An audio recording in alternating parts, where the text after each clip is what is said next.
Baiklah, selanjutnya soal nomor 3, jelaskan 3 hal penting masing-masing dengan contoh konkret yang menjamin data-data penelitian dalam bidang farmasi harus memenuhi syarat valid dan reliable.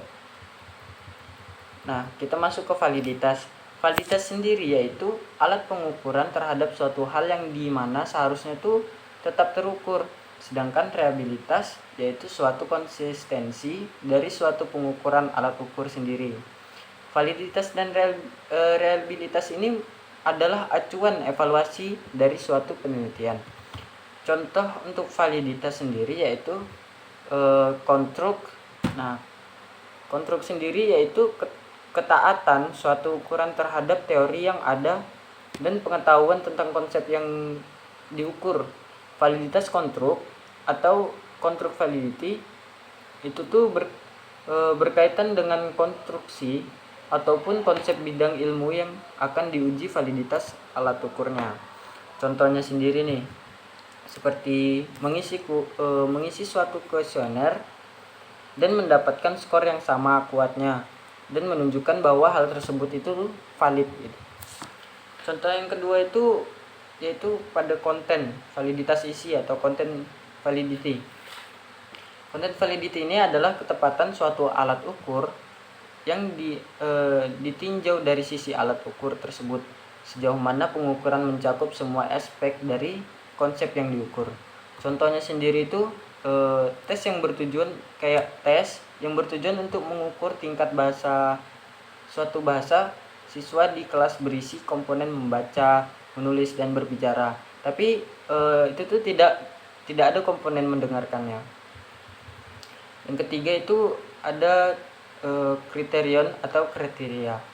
Nah, kriteria ini sejauh mana hasil suatu ukuran sesuai dengan ukuran valid lainnya dari konsep yang sama gitu. Contohnya sendiri itu bisa dengan kayak memprediksi hasil tersebut, apakah hasil tersebut sesuai dengan apa yang diprediksi atau tidak. Terus tuh menunjukkan hasil tersebut itu tuh valid kriteria yang tinggi. Masuk ke contoh reliability yaitu ada tes retest. Nah, tes retest ini nih adalah konsistensi pengukuran sepanjang waktu. Kayak apakah Anda mendapatkan hasil yang sama ketika Anda mengulangi pengukuran itu. Nah, contohnya sendiri itu yaitu mengisi suatu kuesioner gitu dan menjawab dengan jawaban yang sama, dan kuesioner tersebut itu dijawab berulang-ulang hingga berbulan-bulan gitu. Nah, yang kedua itu ada iterator. Iterator sendiri yaitu tuh konsistensi pengukuran di seluruh penilai atau pengamat. Contohnya berdasarkan kayak data periksa kriteria penilaian, 5 penguji menyerahkan hasil yang sangat berbeda untuk proyek siswa yang sama. Nah, kira-kira begitu contohnya ya. Lanjut yang ketiga itu, yang terakhir ada internal konsistensi. Nah, internal konsistensi ini yaitu pengukuran itu sendiri. Jadi kayak apakah kita itu mendapatkan hasil yang sama dari berbagai tes yang dirancang untuk mengukur hal yang sama. Contohnya sendiri nih, kita merancang kuesioner. Terus tuh kita itu secara acak membagi hasil menjadi 2 bagian.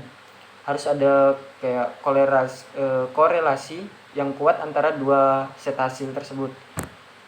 Jika kedua hasil tersebut sangat berbeda, hal ini tuh menunjukkan bahwa konsistensi internal yang rendah. Baiklah, sekian jawaban dari saya.